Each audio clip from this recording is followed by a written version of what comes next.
Project we're working on right now, Crepe Lady.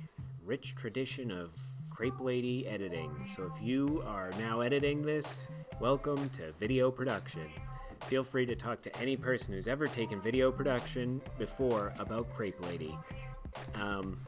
It is kind of a rite of passage, so to speak, and you can empathize with all others who have come before you. Download from here, and when you download it, it will take a while to zip, but then it downloads fairly quickly. I chose to download mine to the desktop. You can see it's completed because I didn't want to have to wait for it.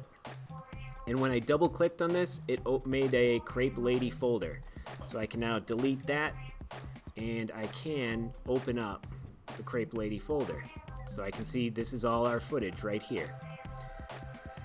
Now I'm going to open up Final Cut Pro. And actually, I shouldn't do it from there because you haven't had an opportunity to do that on your computer. If you go to the launch pad, there'll be a lot of icons here. You'll probably have 2 dots at the bottom because if you scroll up and down on your mouse wheel, you can go between the two. Apple has a mouse and it doesn't have a wheel or anything. It's like gesture based. So they make it like iOS. So if you don't see it on this first screen, you gotta kind of like move the screen so it goes. Come on, do it. Oh. I guess I need to fill this screen first. But there would be a second screen here that I don't have and I can't make because, yeah. Anyway, you can always search up here, Final Cut Pro. Here's a Final Cut Pro tip. You can drag and drop things that you're going to use frequently down into this thing. It's called the dock. So if you know you're going to be using a program quite a bit, put it in the dock. Also, if you know you're not going to be using stuff a lot, take it out of there because it's completely pointless. I would recommend not making FaceTime calls on the school computers. You can see I already have libraries here, and libraries are each, I like to break it up by projects. So this is for the video program of studies. This is so I'm doing a tutorial right now on video production class. This is for video game modding class, any tutorials I do. And then this is where, this library right here is where I do silly videos.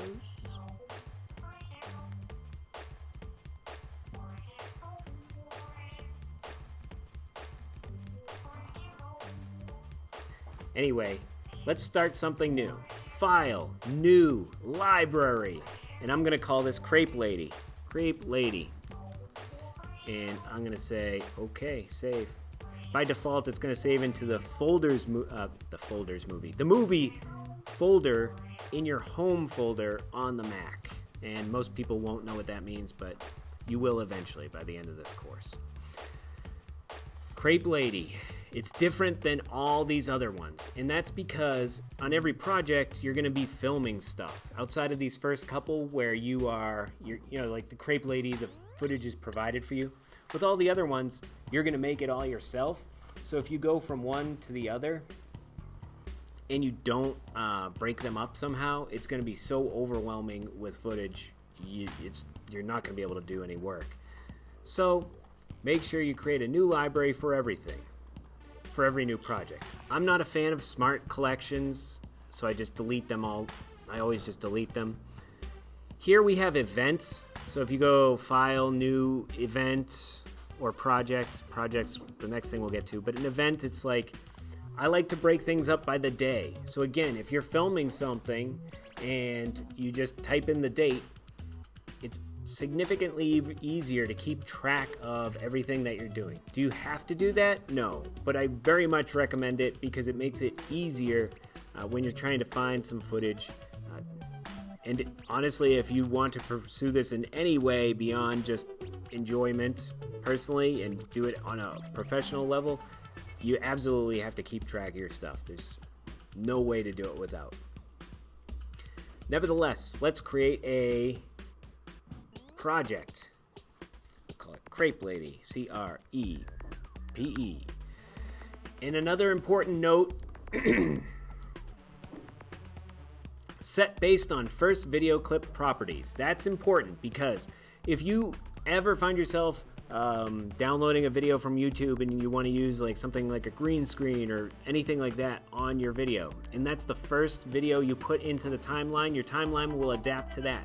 So if it's complete potato quality and you put that in your timeline first, all the rest of your footage will look potato quality.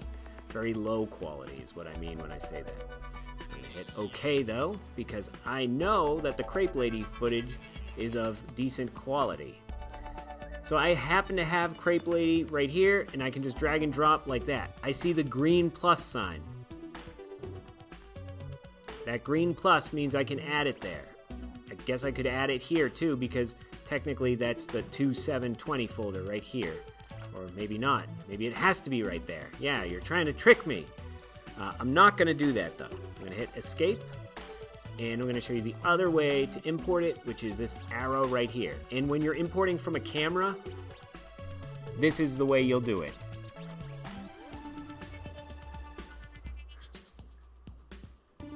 Oh, I'm on camera.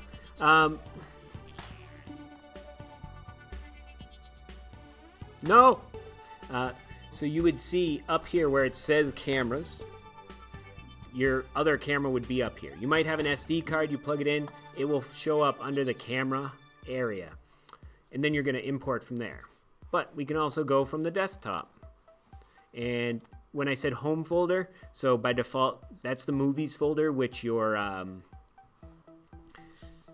Final Cut Pro library will be in. But most of the time, you're going to want to go to downloads, because that's where your downloads go. Might I even add, you can just, oh, come on, add it to favorites. All right, right click, add to favorites, downloads. So now you can easily access, can I import a MIDI? It says I can. I'm going to try and import that. Not import, thank you. You say I could import and you couldn't.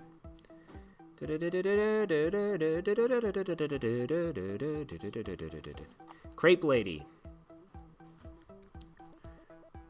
.m4v. The last one I tried to import was a .mi, which is a MIDI file, like a music thing. I thought it would import, it didn't. But M4v will work. If you find yourself, like in class, everything will be fine. But if you're at home and you're trying to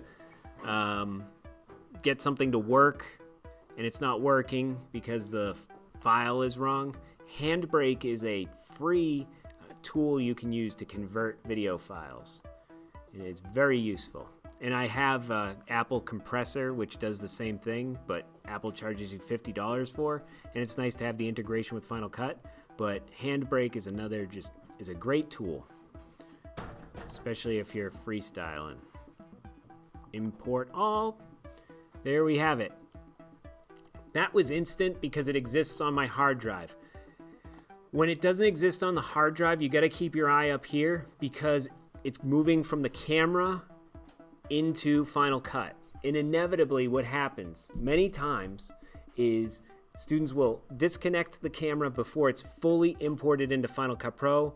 And what we do for our workflow with the cameras is we delete all the footage off of the cameras because we have a lot of people using them. It always happens. You just got to wait till this says 100%. And the circle will be complete up here. You'll have the check sign. Wait for that because it will instantly show up, but it won't have imported the whole way. So please do yourself a favor and do that.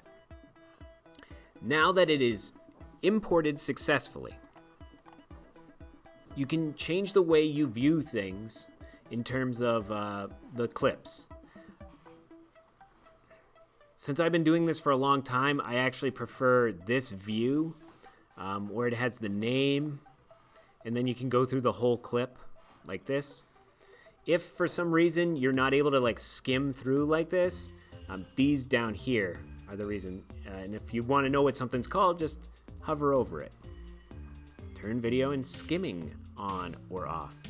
So I want to be able to skim through this, check it out. If I hit, I can grab the ends of the yellow here, which is nice.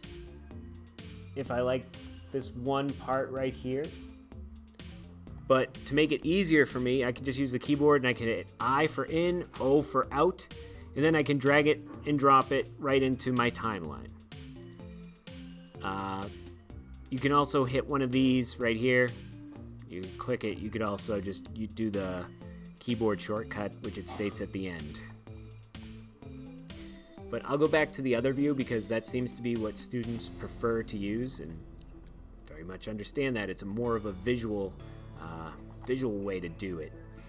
And I just expanded it so it's the full screen, hitting that green button right there. View options here are bountiful. If you like, I'm going to refer to these as blocks. I like to think of them as blocks of video. If you'd like the blocks to be a little larger, you can do that. Grouped in a certain way, you can do that. I always try to put the waveforms on because audio is probably going to be important for you. Medium here, and yeah, that's pretty good. In, out, drag and drop it in. In, out, drag and drop it in. And for Crepe Lady, I'm sorry, I'm not going to skip around. They're down in what's called a timeline. Now try to think of this. If you've ever seen someone painting or you've painted yourself, what's that thing they got in their hand? The palette. And they use a brush. Obviously they have a brush in their hand, but the palette with all the colors on it, this thing's like your palette. You have all the colors up here, but you do the actual painting down here. The only difference is you can, if you screw up painting, you gotta get a new canvas, you can just hit Command Z to undo anything. And then if you're gonna make a major change, you can always duplicate your project. So if I scroll up here and I'm saying I wanna do like a radical change here, right click, duplicate the project. So now we have a copy of it, and then we can just make, put it all in reverse by going over to the timing tool. Whoa, this is crazy. She's rice creping in reverse. Whoa. So any major changes you make can be undone, or if you just want to experiment, which is one of the best ways to learn, you can always duplicate. Whew. This right here, friends, that's the snapping tool. Always have that on. Snapping tool will, like, if you're trying to place some stuff, I'll show you right here. Say I want these to be next to each other. Snapping tool does it. I want to know what the keyboard shortcut is. N. So, if snapping tool is on, I'm just going to move this way, and oop, it jumps right over to it magnetically. If I'm going to hit N right now and turn it off, you can see it doesn't do that, and then you'll end up with like weird cuts. I know that doesn't really make a lot of sense right now, but if things aren't like, if you see flashes of black or white or like another shot, it's probably because snapping is off. So try to have that on. Another thing about the timeline, you also have the view options much like you did up here, and you can make those blocks a lot larger. Again, this is just total preference. I personally don't even do the visuals in the timeline. Some people prefer that. I prefer no visuals, and I edit like that, but that's just me. You're gonna have a different way of doing it. Any questions at this point? I know I haven't gone into the details of the project because I just wanted a kind of a basic overview, record a basic overview of Final Cut, just for anybody to look at when they're starting out. Any angry rants?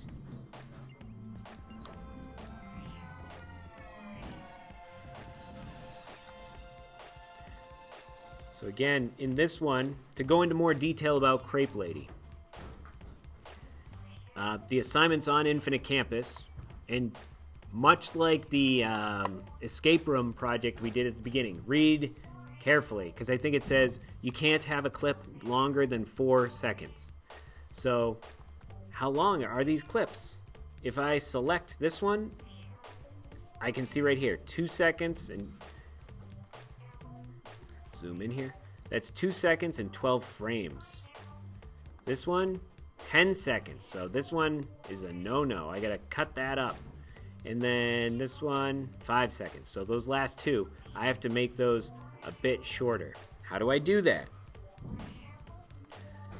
I can go to the end of one of the blocks, and you can see the arrow changes from an arrow to this, and then I go from the left to the right, and the plus there is actually how much you've taken away from the clip, and then that number next to the plus to the left of it is how long the clip is now.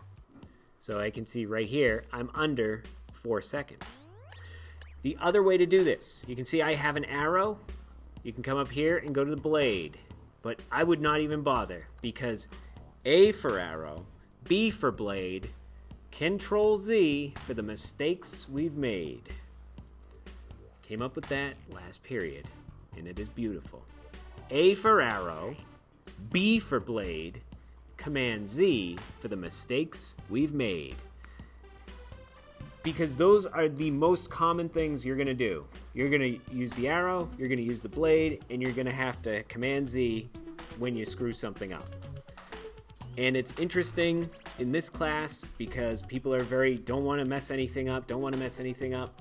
And I get that from, like, you know, if you're doing a math equation and you mess something up, it throws everything off. Totally different here. You can mess stuff up, you can screw it up. It's, like I said, you can put stuff in reverse, make it go all crazy, retime it so the crepe lady is going at, what, like 1% speed.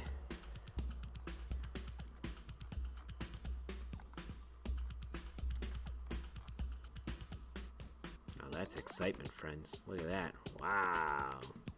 But it doesn't look good, so then you can throw some optical flow on it, because optical flow will make it look better. Then it takes a while to render. What's render? It's a good question, Emma. Up here you see all these dots. It's because it needs to render. Render is essentially animating the video. And when I did optical flow, it takes a while because it takes something that's going at a slower pace and smooths it out. Sometimes better than others. If I left it at 10%, it would do a horrible job. It's probably going to do a horrible job anyway, but we'll see what it does. So, to go back for A for arrow, B for blade. Oh, I just hit V, which enables and disables a clip. If I want to make this clip shorter, which I clicked on it, it's 5 seconds, I want to make it shorter. B for blade, I can cut. And then I don't even think about it. I just actually hit arrow, A for arrow. I'll do it now. A for arrow, select it, delete. Normally you wouldn't want to do that right there because I wanted like this end. I can just grab it and go like that. However, like if you found something in the middle here you wanted to take out, this is a more practical application of the blade tool. B, cut either side. A for arrow, I'm going to move this piece over here. So these two stay together, but this goes over here. It's from cutaway 3. And then if I decided I really don't like that, I'm going to hit Command Z.